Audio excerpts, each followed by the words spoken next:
Friendly, a mover, a shaker, passionate, visionary, entrepreneurial, talented with a strong work ethic and an eye for detail, helped describe this year's Small Business Person of the Year.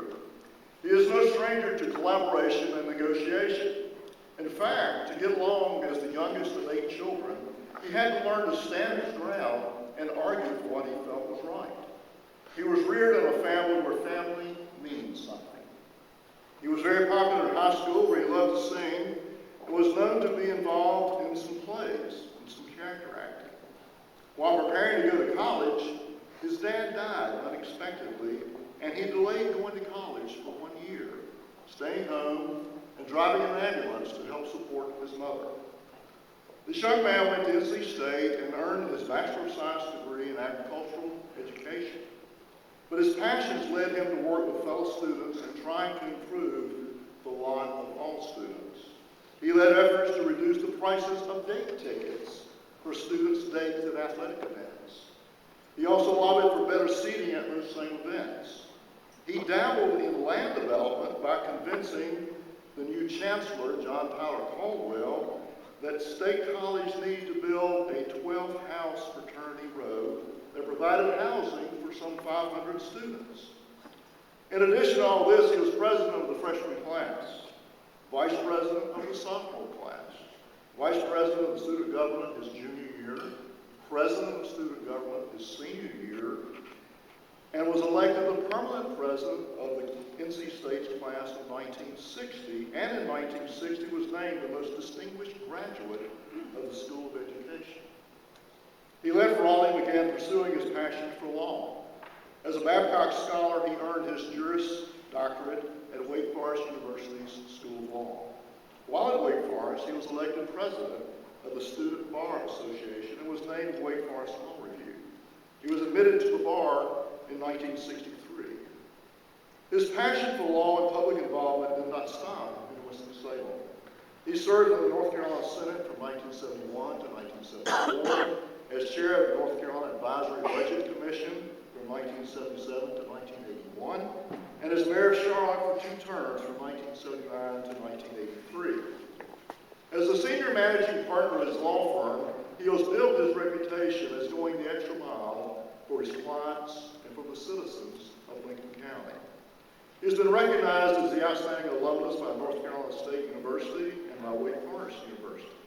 Also recognized by peers, he is the recipient of the Super Lawyers Award for the years 2006, 7, 8, 9, 10, 11, and will be awarded 12 in just a few weeks. And has been inducted in the General Practice Hall of Fame by the North Carolina Bar Association. In the words of one of his partners, he is a great mentor, teacher, and friend who will do whatever it takes to help regardless of how big or small the challenge may be. During all this time, he worked with some other passions. Those passions included, but were not limited to, playing golf, performing with Witness, a Southern gospel quartet, having even performed at camp meeting in Denver, using his skills to raise money for charities by auctioning off memorabilia, chewing his favorite tobacco, and occasionally making a friendly wager with his golfing buddies. Did I mention his passion for golf?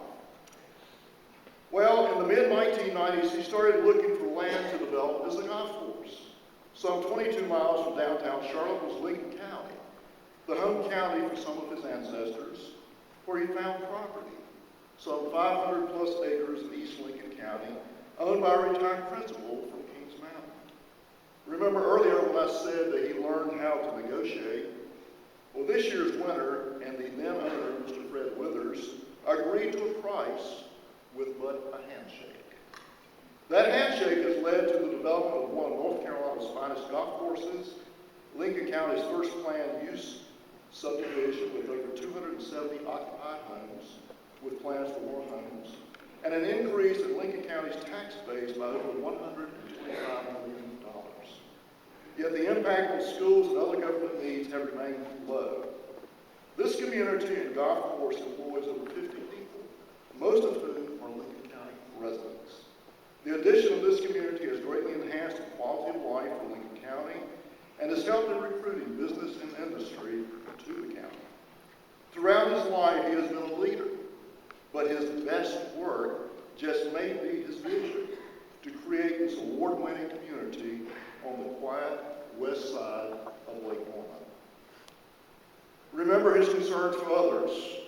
Both his club and law firm host several food and clothing drives each year, support Denver Days, Sally's Alive, the Shriners, a group of actors known as the Backyard Players, the Denver Fire Department, and a large number of other nonprofit organizations throughout the greater Charlotte region.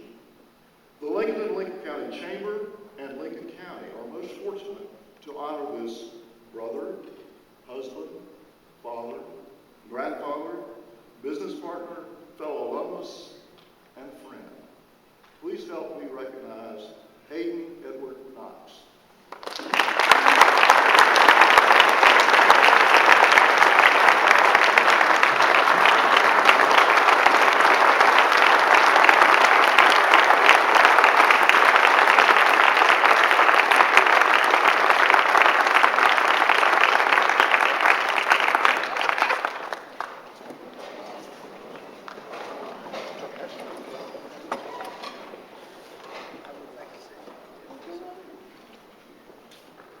Thank you, Madam Chairperson.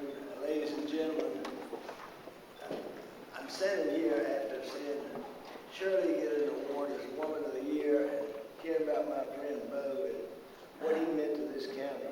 Thank God he finally got Highway 16 opened up after we thought it was going to open in 2004. But he drove hard and hard.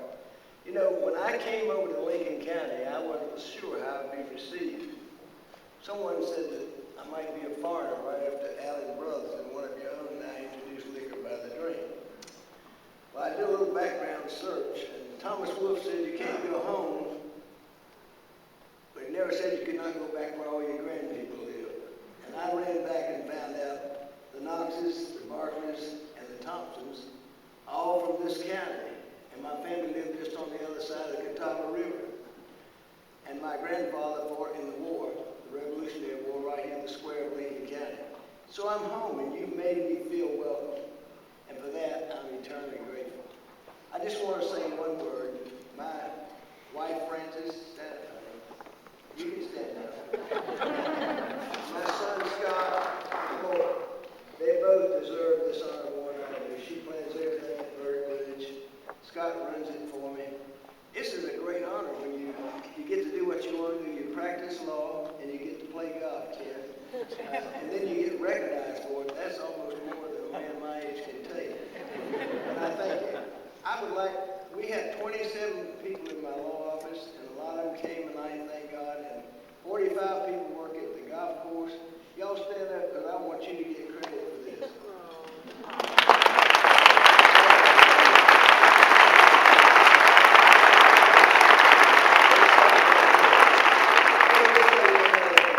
I love this county. I love what's happening. We have great leadership. Ken, to your credit, and to staff, and the Chamber Board of Directors, all of you have made this possible. I just urge us to sort of lay down the fight about the East and the West and bridge the gap and make this the best county in all of the area. Thank you for this recognition, and thank you from the bottom of my heart.